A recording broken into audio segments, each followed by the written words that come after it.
And welcome into, wait for it, Wait for it. Oh, look at that. Judd's Hockey Show with, of Wow, course, dude. co-host Declan Goff. Hello, Cracking a ladies and beverage there, gentlemen. huh? Yep, because I need one after what was a furious back and forth game. In fact, that's why I'm drinking a Surly Furious right now, Declan Goff, because that was a fun hockey game, and that was a weird hockey game. And if you're a Wild fan, I guess you're a little disappointed. They lose, 6-4 tonight, includes an empty net goal. Your guy, Fiala, My God. damn near ties it up. He hits his, I think LaPanta said he's now hit 7 posts or crossbars this year, second most in the league. LaPanta didn't say who leads the league, but anyway, I digress. Wild loses back-to-back games. Played the Kings last night. They lost 2-1 in, Dex wasn't, the Kings are much improved, but they're not really a super fun team to watch compared to the Golden Knights. Tonight's game, my first takeaway is this. That was a fun hockey game. It was incredible speed. It was incredible speed and physical. As a hockey fan, what more could you possibly want? If you're given the options of, I'm going to watch this game, perfect combination, but unfortunately, the Wild falls in this one. One key stat just to start with: 1 of 6 on the power play. The Golden Knights got 4 power plays. They were at 50%, though, 2 of 4. So that's probably a starting point of the fact that the Wild couldn't convert more on power plays, including a 2-man advantage in which it was it was about a minute. I got 10, I It was think. a minute 18, and during the course of that 2-man advantage, 1 shot on goal. Yeah, I don't understand. Like 5-on-3, not converting 5-on-3 opportunities to me is just always puzzling. Just blows my damn mind because I just don't understand how you don't convert it. It's runners, it's runners in scoring position with no outs. It's you're at the goal line and first and goal. Like, how do you not figure out a way to score a damn goal there? And yeah, when you don't convert power play opportunities against a damn good team like Vegas, it makes you're gonna pay for it. Cam Talbot, they didn't lose this game because Cam Talbot was off tonight or anything. Vegas is a deep, fun team. So I'm not too surprised that it was a shootout like this and it was a back and forth affair. But if you're the Wild and you're in the postseason, you got to convert more than 1 for 6 in the power play. I mean, that is the story of the game. The refs were brutal tonight. I agree with Troy here on our YouTube page. The refs were brutal. The refs were brutal in the Kings game. They missed an obvious call right at center ice that I don't know how they missed either. But at the end of the day, if you score in the power play and you don't hit posts, well, you're probably going to win the game. So we're not talking about the refs. But yeah, it was an unfortunate sequence that they went 1 for 6, and especially with that 5-on-3 not being able to convert. The refs actually weren't brutal towards the Wild tonight. They just weren't good, period.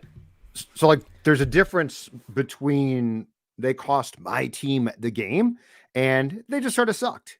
Tonight, they sort of sucked. When you don't know what a hip check is, which is what Alex Goligoski threw. He threw a old school Kurt Giles. There were masters in the 60s, 70s, and into the 80s at the art of the hip check, which is not a penalty. It's a really good hit. The referee had no idea what that was and called it a trip.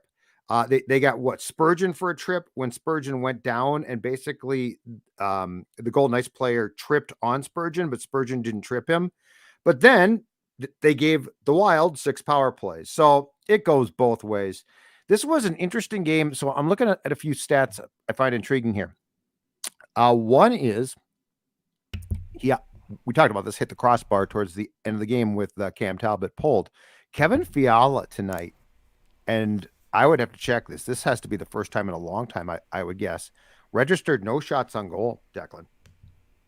So he had the attempted shot that hit the crossbar, which of course doesn't count as a shot on goal.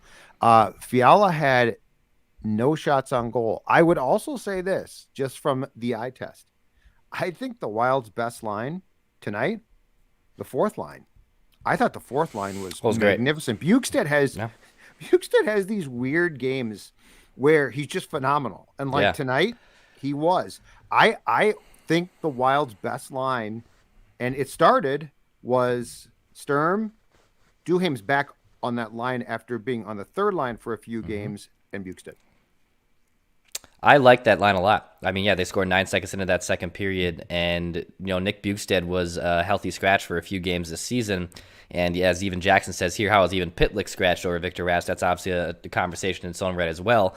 Victor Rask defensively isn't as bad as I think people make him out to be. He's fine defensively. He is. He can't skate worth a lick, and he has absolutely no finishing ability offensively, but he's a fine back-end bottom six center. Now, he's getting paid a pretty penny, and his contract's an albatross. It finally comes off your books after this season. But for Nick Bjugstad, you see a guy who still has flashes of who he was when he first entered the league, which was a 20-goal scorer and a prolific player at the U of M.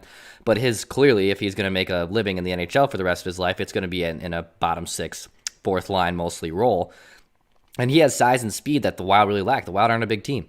But he does have these games, to your point, where you kind of see, oh, that was the Nick Bjugstad that was at the U of M. That was the Nick Bjugstad who was a first-round pick, and there's a little bit more skill to his game. But I thought that line also was probably their best line tonight. The Kaprizov and Zuccarello, and we saw it a lot in the power play. They were getting cute. It was tic-tac. They were waiting. They just couldn't pull off a goal. But in general, I thought the fourth line too was their best line tonight. And they missed Brodin. I mean, let's be honest too. They missed Jonas Brodin. Absolutely. And I'm seeing a ton of comments on our YouTube page right now that say, yeah, he's the Wild's MVP, and you're starting to see it. He really is. John Merrill and Dmitry Kulikov have been honestly above and beyond expectations. They've been great this season. But I think you saw over these last two games how much this team does miss Jonas Brodin. Brodin's a really interesting player in this sense. He is, unless you watch him very intently, which most of us don't, he's not a flashy player. I would say if you watch him intently, he does make flashy plays that we don't appreciate. But he blends into the game. But the reality is, and I believe it's lower body, correct? I believe it's lower body. I'm not positive, but and it came as a surprise that he missed the Kings game on Saturday, and then it sounds like the MRI that they did on the road trip went pretty well, but they didn't feel that he was set to play tonight. When you remove Brodin from the game, what happens is you understand how much he absolutely positively stabilizes the entire blue line. Yep. Spurgeon is close. Like Spurgeon does some really good things, but I think as far as stabilizing really basically star type of players on this team, Brodin's probably at the top of that list because he brings so many things you don't appreciate until they're gone. He skates. I mean, his skating, Declan, is out of this world. Yeah. He is so smooth. And he actually made a play. So the last game that he played in, I think it was the Sharks game. He made a play for like the second or third time this season where an opposing player comes around the goal for a wraparound attempt. And Brodin literally cuts the player off, not with a big hit, but with his own stick. And he stops the puck and the momentum entirely. Like that play it's like, oh, that's a nice play. I don't think we understand how hard and how much strength a player has to have to make that play look as effortless as Brodin does. And those are the type of things that he brings. And when he's playing, I think we take it for granted. And when he's out, you're like, oh, I get it now. And that's what makes him so special and so good. And I agree completely. When he does not play, especially against a skilled team like this, because he skates so damn well. Mm-hmm. And I mean, he's incredible. His speed, he can skate backwards, as fast or faster than some guys can skate forwards. It is a huge, huge miss. And in fact, he got hurt. I believe he got hurt early in Game 7 against the Golden Knights in the playoffs. And the Wild suffered there too. Yep. So anytime he comes out, the Wild is without a guy who we probably don't appreciate enough. But I think internally with the team, they know exactly how damn good Brodin is. Yeah, we talked about it on our last pod earlier this week that, he doesn't do anything necessarily from just from from a untrained eye that says like, what's really so special about him? 'Cause he doesn't put up a ton of points. He does score a little, but he doesn't score a ton. And I think what you and I said was if you're just a casual sports fan and you want to just really understand how special he is, just watch him skate. Just watch him on a shift. Watch him how he moves. Watch where he's going. Watch how he anticipates. That's what he does. That's what he does that you can't really quantify in a box score. And, you know, there was another comment on our YouTube page that said, you know, Jordy Ben looked brutal tonight. And I thought Ben did have a pretty rough game as well. And he's been in the press box for the majority of this season. He's been a healthy scratch. Another, you know, reason he's been drawing in is not just necessarily because of the injury to Brodin, because he's got size and he's a veteran and he can come in and stabilize things. But then once you play him over an extended period of time and you're on the heels of a back-to-back, on a road back-to-back that is too, you know, then you start to see some flaws there. And Vegas is deep and good, man. I mean, Zach Whitecloud's a pest, but he's also scoring some goals tonight. 2 goals tonight. I know, almost had a hat trick for God's sakes.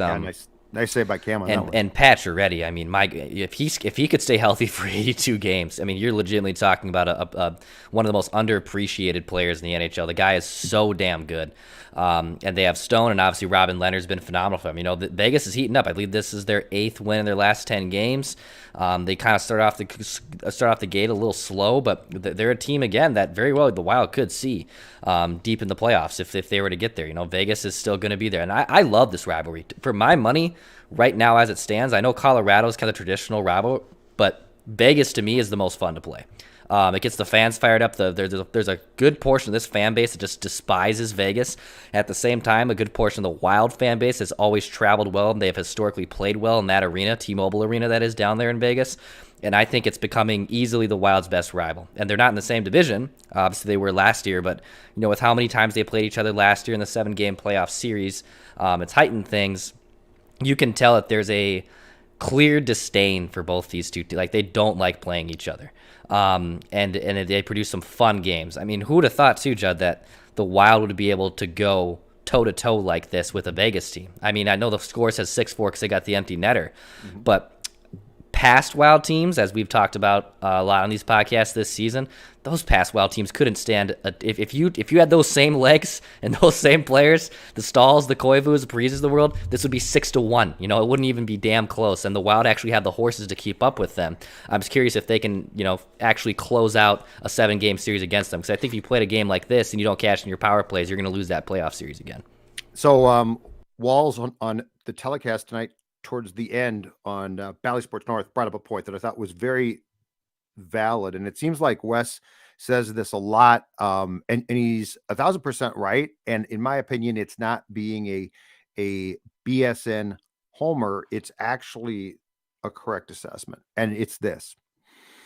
I think Wes continues to say that this team has no quit, because what he's not going to say is the previous teams did. If you put the old Wild up against a team like this tonight, which A, has incredible speed, and B, will kick your ass, the Wild would have gone away. The Wild would have been like, oh no, we got, we're out of here. Last game of a 4-game trip. We're going home for what? 3 Tuesday, Thursday, Saturday, right? They would have been like, you're right, Dex. 6-1. Okay. We'll see you later. Bye. But this team doesn't do that. And this team, that's what makes this team likable. That's what makes this team, they can lose games and you don't feel like, well, that was a no-show. And the incredible thing is they've now played, Declan, 28 games. They have lost their last 2. So on this trip, 2-2. They have 39 points. That still leads the Western Conference. That's pretty damn good. That's really good. And it speaks to also doing a very good job of creating some room there for when you don't play great, which we've talked about this. That's going to happen. Like, you're going to have stretches where you don't play great. I thought last night the Wild didn't play great. I thought tonight in the first period, leaky. Like, it's not a complete meltdown. It's not like, oh, these guys stink now. But you're going to have stretches where you're not as sharp as you might have been previously, and then you're going to rebound from that. But you still lead your conference in points. That's really impressive. And I think that there's a lot of things to point to still where even when there's concerns or things that you don't like, you don't feel like this franchise or this team is regressing. And that's how I always felt previously. Like, here we go. I might be totally wrong, but I don't get that feeling with this team. No, I don't either. I mean, yeah, should they have probably beat the Kings last night? Yeah, they probably should have. The Kings aren't as good as we thought they were. They're just not a really good team. Vegas is one of the best in the league. But yeah, I'm not concerned. This is why you got off to such a great start. It gives you a little bit more cushion if you lose back-to-back games. It's not going to be the end of the world. They have a 3-game homestand that starts, by the way, against the Carolina team who got off super hot but has come kind of crashing down to earth a little bit over the last month. But that'll still be a pretty damn good game. They have the Sabres on Thursday. So you get right here. You ended a little road trip. Things should get right back at home. You know, this team, Judd, has also never lost 3 in a row under Dean Evison, which is a crazy statistic. I mean, I think it's 100 games now with Dean at the helm. Wow. Or close to it, at least, right, as head coach with the interim and with the last 2 pandemic seasons. Yeah, probably. And they've never lost 3 in a row under Dean Evison, which is a pretty mind-blowing statistic. So you can get back right. I'm not too worried about losing these back-to-back games. You know, we have weekend statements on Mackey and Judd tomorrow, and I'm sure we'll have some things to say about this Wild team overall after losing back-to-back games, just going forward from here. But in general, this game doesn't shipwreck you, and it doesn't make me double-take that here we go, here's that swoon. You know, you and I were kind of half-joking a few podcasts ago about where is the swoon on the schedule here. Like there really isn't a large period where you're like, oh God, they have a gauntlet here. You know, you can make the case Vegas and Carolina are maybe their toughest back-to-backs that they've had all season, just in terms of back-to-back games, not traditionally. But I'm not worried. I'm not worried at all. Vegas is one of the better teams in the league, and the way the Wild have played this season in general has been fine to me. I would say the only thing that would have me cause for concern, or at least oh boy, is if Jonas Brodin's injury was indeed very serious and they were out with him long term. If they were out with you, if Jonas Brodin was out for a long period of time, that is cause to have a little bit of caution and a little bit of pause. But in general, no, this team has been phenomenal. They've been great. The Canes, who I believe are losing in Vancouver tonight, if I am not mistaken, have won 4 consecutive going into tonight, including games on the road against the Jets, the Flames, the Oilers. They're playing the Canucks right now, and then they play the Wild to end their road trip on Tuesday. So here's one thing that I love about this team too. Now, the Wild has had pests before. Ordinarily, the players who are pests too are pretty cheap themselves. Like, they do some cheap stuff. And I'm not saying that this guy's a saint. He ain't a choir boy. But if I heard Lapana right on the telecast tonight, Eriksson Ek leads the National Hockey League in drawing penalties. Tonight he got speared in the groin, which is not a good thing. But I absolutely, between watching him and Foligno and Greenway, when Greenway's engaged, which to be clear, he has been of late, good for him. That line also, man, can they be fun. And let's see, tonight Eriksson Ek had an assist, 4 shots on goal, 3 hits. Foligno tied his career high, 13 goals. Take that, Declan Goff. Regression has not hit. A shot on goal, 3 hits. So that's 6 hits between them. Jordan Greenway, let's see if I can find him tonight. He had no points, a shot on goal, and 6 hits. So that line, as a line, 12 hits. And Eriksson Ek's ability, and I really don't see him doing cheap stuff. I don't know if he must talk a lot or what, because it's not like he pulls lots of weird Tom Wilson stunts, right? But he does a marvelous job of agitating and playing a really hard, good game. But for that line, 12 hits in this game, again, give me that line with Greenway playing like he is right now in the playoffs. I love that. I think that's absolutely fantastic. Yeah, I mean, we wanted Joel Eriksson Ek to get an extended look as a top-line center, and to be honest, I still think there is room for him to be a top-6 center. But it's clear that he's best suited for this pest checking line role, and I know Jackson on our YouTube page, by the way, hit that subscribe button if you want daily Minnesota sports content. We'll be pumping them out here for you on the Timberwolves, Wild, Vikings, and not the Twins. But if you want Minnesota sports content, hit that subscribe and hit the like button. But X best served with Jordan Greenway and Marcus Foligno on that line. That was their main line last year. It was their shutdown line. NHL Network did a big feature on them on Friday night, just with how great they have been at not allowing goals and just pestering other teams. And to your point about Ek, yeah, he's not a dink, right? Like he's not Steve Ott. He's not Matt Cook. He's not cheap. He's not cheap. I don't think he's cheap at all. And like Landeskog, like I love Landeskog. I know a lot of Wild fans absolutely loathe him. I love Landeskog, but Landeskog does some cheap things. He definitely does, and he is more talented naturally than Joel Eriksson Ek. That is just that's a fact. But Ek has this characteristic about him that people despise. I don't know what it is. Like you said, is it talk?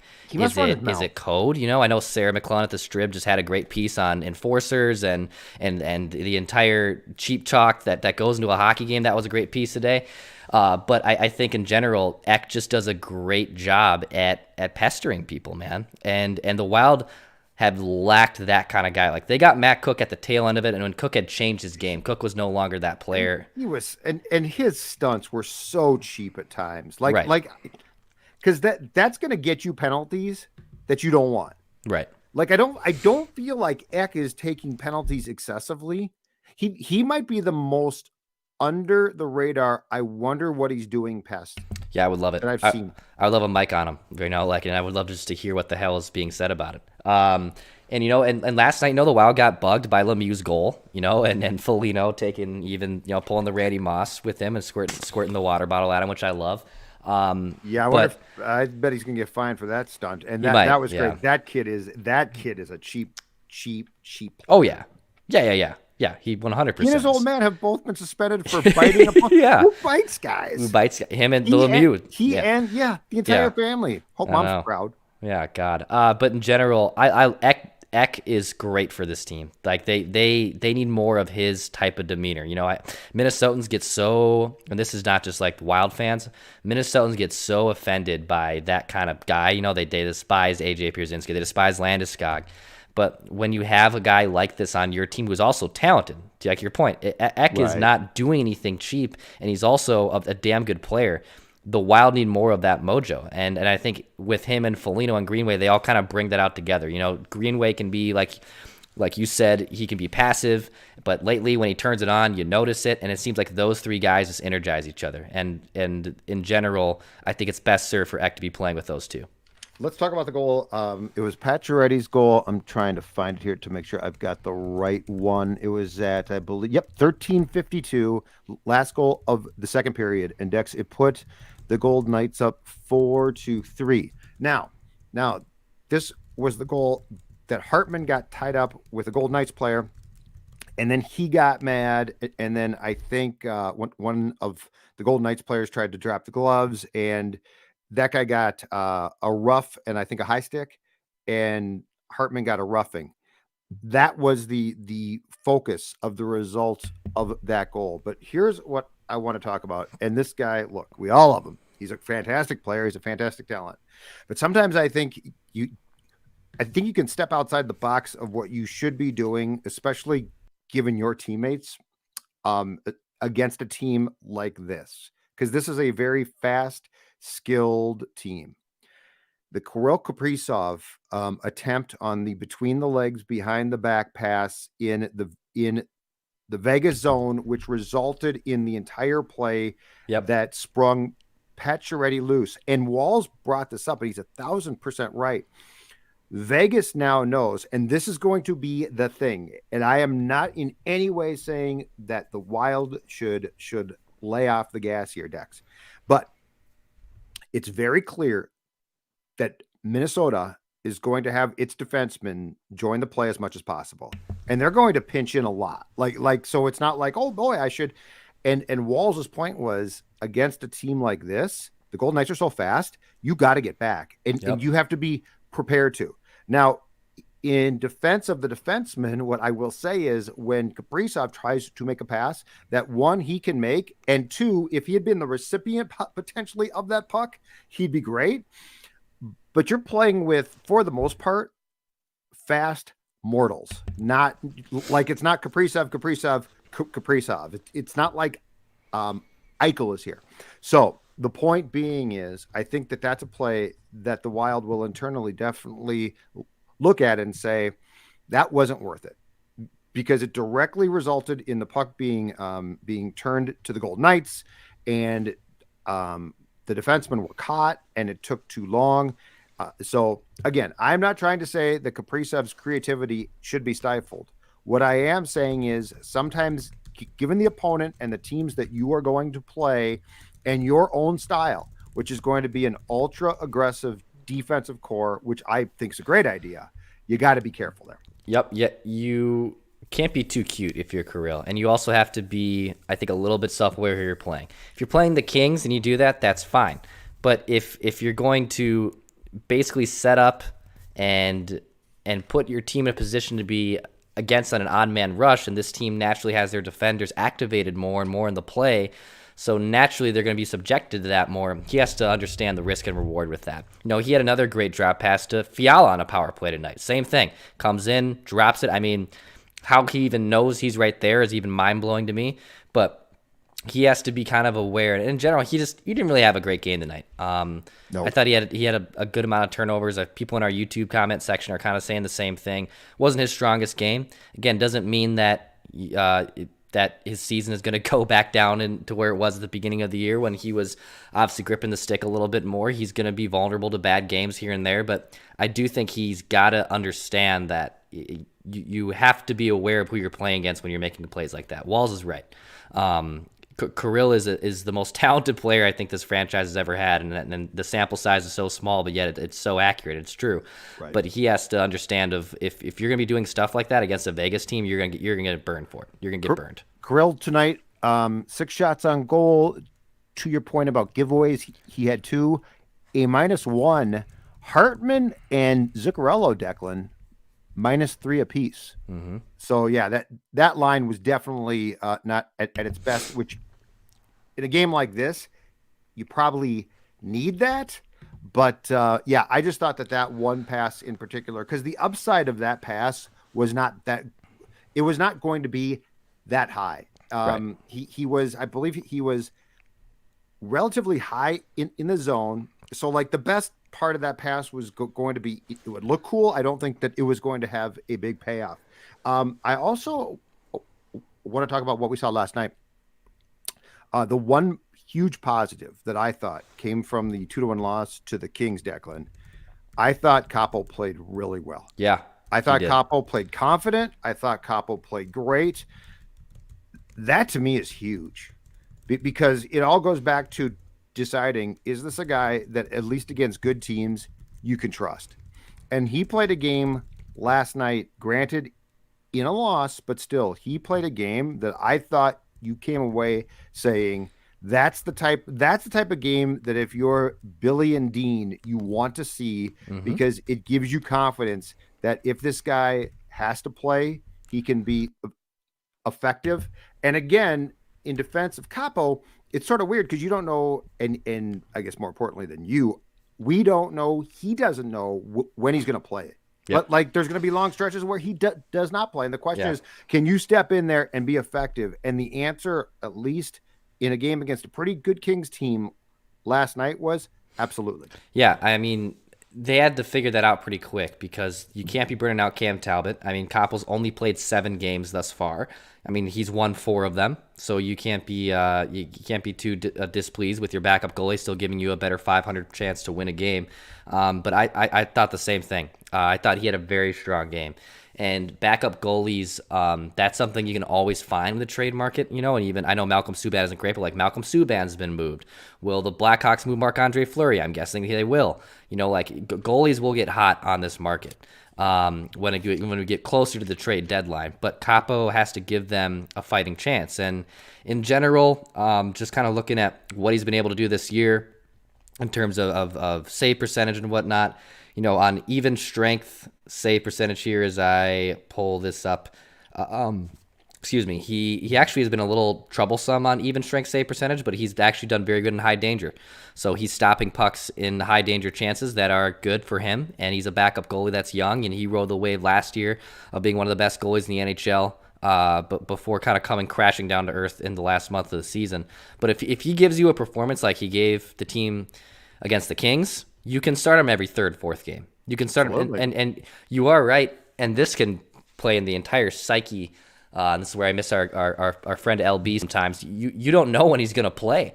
So, like, how can you really, without the basic 12-hour notice and it's a back, hey, Kaapo, you're going to play tonight. And they did the right thing, getting him against the Kings and getting Talbot against the Knights. Plan. That's boom. I love that plan. That's the golf plan right there. That's great. I love that. But you bring up a good point. It kind of, from a preparedness standpoint, you don't really know when he's going to go next. Like, he probably won't start Tuesday. Could he start Thursday against Buffalo? Maybe. I don't know. I bet he does, though, because if I'm correct about this, they've got the Hurricanes on Tuesday. Talbot gets that game. They got the Sabres Thursday. Kaapo gets that game. And then on Saturday afternoon, I think it's at 1. Love them, too. Love matinee. Saturday matinees are the best. If I'm not mistaken, they have Florida. So Talbot gets that game. Oh, yeah. You're right. So I bet you he gets Buffalo, which is fine. I just want the feeling around him that he can be trusted. Yep. And I'm sure it's an incredibly difficult assignment to start. Hey, you're going to start this game, and then you're not going to start for another week or something like that. That's got to be tough. But I also think that if the Wild's going to be in a position, Declan, to make a trade at the deadline to potentially get help, I'd prefer that they don't have to address goalie, because Bill's not going to give up a ton. Like he's not going to say, you take a first round pick for the goalie and you take a first round pick for this guy and that guy. And if your one thing is going to be that they're going to try and upgrade center, I'd much rather that they be all in with that as the focus, as opposed to, well, we need to go get a backup goalie and we need to get a defenseman too, and we need to get this or that.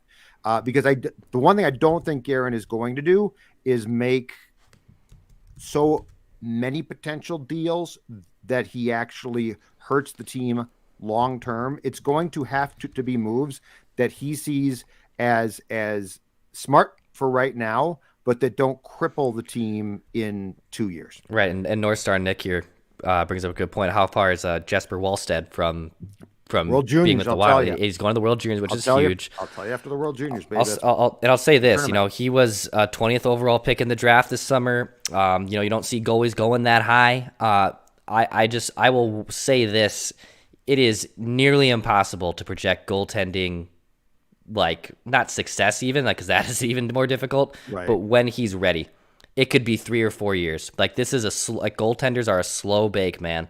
I think his age right now? He's 19. He's 19 years old.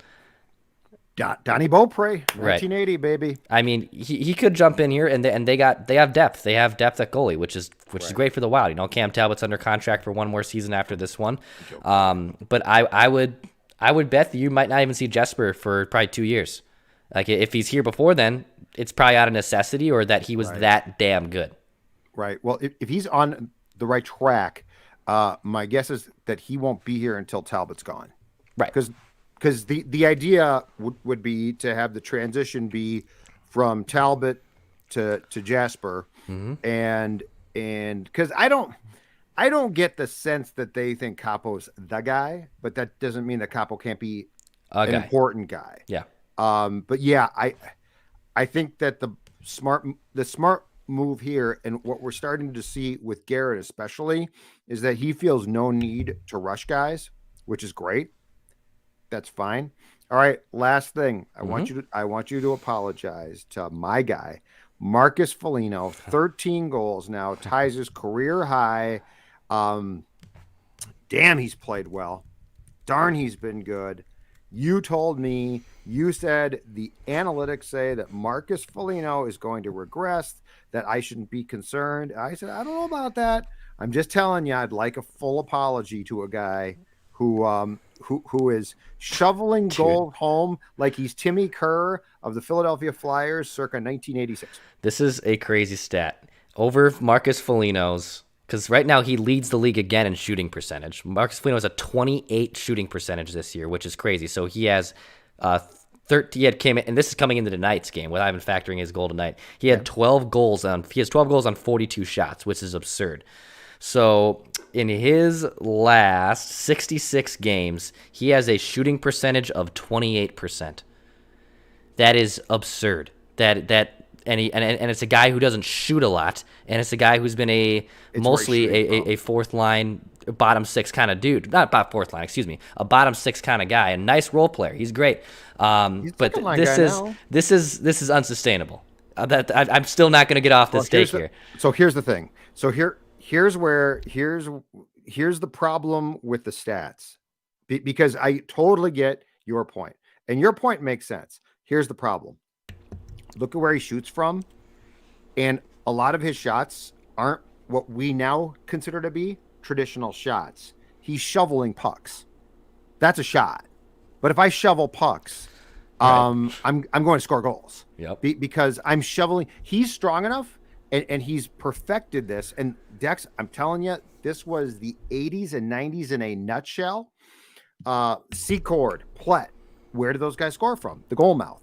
Now, and this is where guys like him are genius. Foligno has the ability, because now, Declan, you can't move guys anymore. Mm-hmm. Back in the day when a Plett or a Cicerelli, who scored a ton of those goals, or a Kerr scored, I could still cross-check them.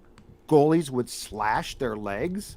Like there were, I could make you pay and hurt badly for scoring goals. Yep. Now, can't cross-check guys, can't slash guys. And so I think what the stats don't tell the story about is where is he scoring from? And I think we think, oh man, he is like Kaprizov. He's ripping shots, right? Like he's not at all. He's parking himself in front and shoveling pucks home when the goaltender's down, but that's a shot. Right. And I think that's the problem. In fact, there's one thing that I thought of during the course of the game tonight as well, too, with Talbot. Do you know what I don't think is a quantifiable stat? The time of your saves. Cam Talbot has made how many enormous, like the Wild's down by 1, and now it could be 2. And he stopped. He made at least 2 of those, if I'm not mistaken, tonight. And the timing was just spectacular. And they were tough ass saves. But I don't think there's a quantifiable stat to go back and look and say, when did he make his saves? Right. Because I bet you Cam Talbot is near the top of the league in the timeliness of saves that maintain a one goal deficit. Sure. But I don't think there's a way to have that discussion beyond just saying it seems to me like he makes lots of key saves to keep his team in games where if he doesn't make those saves, they're automatically down by 2 goals. Yeah, I know what you mean. He has come up huge in key situations. And tough breakaway shots, Right. Yeah, and I don't believe there's a site that really registers, save percentage inside 5 minutes or whatnot. There might be, and then I'm just not finding it. But he's come up huge for them. Like Talbot, in general, over the last month has played a lot better, and it's why is Talbot a Vezina candidate and a top 5 goalie in this league? No, but do I think he can carry you and can you make a cup run with him? Yes. I legitimately do. I do think you can make a cup run with him, but he's going to have to steal you games. And that's the thing that with goalies, you have to have him. He's going to have to steal a game or 2 in a series. That's what what sets them apart. And he has the ability to come up with clutch saves. So I agree. He does seem to have a knack for coming up with big time saves late in games. So there's 2 things off of that point. One is in the opening game of this trip when they beat Edmonton there. Go back and look at this. Edmonton shots were from consistently, the majority it felt like, a lot of, especially on the power play, the outside. And so if you force guys out there, now you're probably going to put yourself in a pretty good position to win the game, despite the fact that the shot counter is going to say that the opponent had a bunch of shots. That's the first thing. The second thing is the Wild is so proficient at scoring now that if Talbot makes the saves at the right time, you can come back and tie or win. And that's because if we rolled this back 4 years, guess what? The Wild's not going to score goals. So Cam gives up the third or fourth goal. You're down by 3. Now you're down by 1. And then if he can just stop that next shot, which a lot of times it seems like he does, although it didn't happen tonight, you're going to have yourself a really good chance to potentially tie or win. And so I think that there is this all goes back to the unquantifiable. Like, I don't think we can put definite statistics on this. But when both ends are working like this team is, it gives you far better opportunities. When one end is working okay and the second is not, you're in big trouble. And Correct. the old team that couldn't score goals was in trouble. Yep. Yeah, I think in general he's looked a lot better. And if Kaapo can give him some more time here and not get him burnt out by the time you get to April or May and in the playoffs, then you'll be fine. But in general, yeah, he's looked phenomenal for them. Well, if they do the right thing here and get out of the Olympic Games, Declan, it will become a much. I think they're going to. I think they're going to bow out. I think a lot of players now. The ball seems like it's 100% in the player's court. Yep. And I think a lot of players now are like, and I guess I saw a couple of the rules about if guys test positive while there. Yep. You could end up in a hospital there for like a month. Yeah, there's gonna be more. Can't leave. There's gonna be more coming details. I watched the Knights broadcast tonight, and Gary Lawless, who covers the team down there, was saying that they're gonna come out with more details, obviously this week, and he's getting the sense too that this is not gonna be a thing. And the league has said, and this is the kicker. The league came out and said that there's a slush fund. I believe it's $5 million. The slush fund is to pay players if they get sick and can't play. But players' paychecks will not be paid. And once that's gone, and like if a couple guys, if a few guys get sick, that's not a ton. I mean, it seems like a lot, but it's not a ton. Once that's gone, it's gone, and players will not be paid, period. The players now are saying that's BS. You have to pay us. The league's like, no. And so I think between all of these things now, and the timing is just terrible. I think what we're going to get is they're going to bow out of the games. They'll probably still have like 2 weeks off, right? But it's not going to be as much time. And I'm telling you, the one thing that we're not discussing is the rest of the league, while the games are going on, if they shut down, is off. They're on vacation, right, during a pandemic. And I don't care. It's not my personal concern about guys' health. Here's my personal concern. My personal concern is if guys go, to Mexico or something and get sick and can't play, that drags the game down. I agree. That's the problem. So anyway, I think that's going to be, I think in the next week or two, we're going to get some type of decision, and my guess is they don't go. So anyway, take it away, Declan. Say thank you to the people. We appreciate you all certainly watching us. Yeah, appreciate you guys. Yeah, we this is Judd's Hockey Show. Judd Zolgad. I'm Declan Goff. Subscribe to this YouTube channel if you want daily Minnesota sports content on the Wolves, on the Wild, on the Vikings, some other goofy things that we produce on Mackie and Judd as well. We got statements. We got weekend statements Ben tomorrow, Johnson, baby. Ben Johnson, the Gophers look legit. We are a Vikings Twitter Award finalist for what was it? Most hated personality. Yeah, Phil got dunked on. It was I got killed this weekend. This was the angriest. This was the angriest Kirk checked out I've ever seen Vikings and any Twitter people mad at me. Like I got roasted over the coals. Brett Favre in 2010. If you want people mad at you. Oh my God! You would have thought don't like you. They don't like me. It's okay. Oh my God! I've now joined the club. I guess I'm now as hated as Judd Zolgad and Phil Mackey are. But no, Phil is the most hated right now. Yeah, hit that subscribe button if you want daily Minnesota sports content. Hit the subscribe button on Purple Daily for our award-winning hating podcast, and we'll in turn give you Minnesota Vikings content 7 days a week on that Purple Daily podcast YouTube channel. Judd, we'll be back probably later this week, obviously, with another episode. Oh, we got games at We got Tuesday, games. Thursday, We're ready to roll, baby. Saturday. We might do a post matinee show before That's you right. go to the bars on Saturday night. Hey, I like that idea. Tuesday night though. Yeah. Tuesday night. I'm sure Tuesday we'll night. do a post game. Carolina Hurricane, Declan's brothers team against the Wild. All right, bud. We'll be talking to you. Thank you.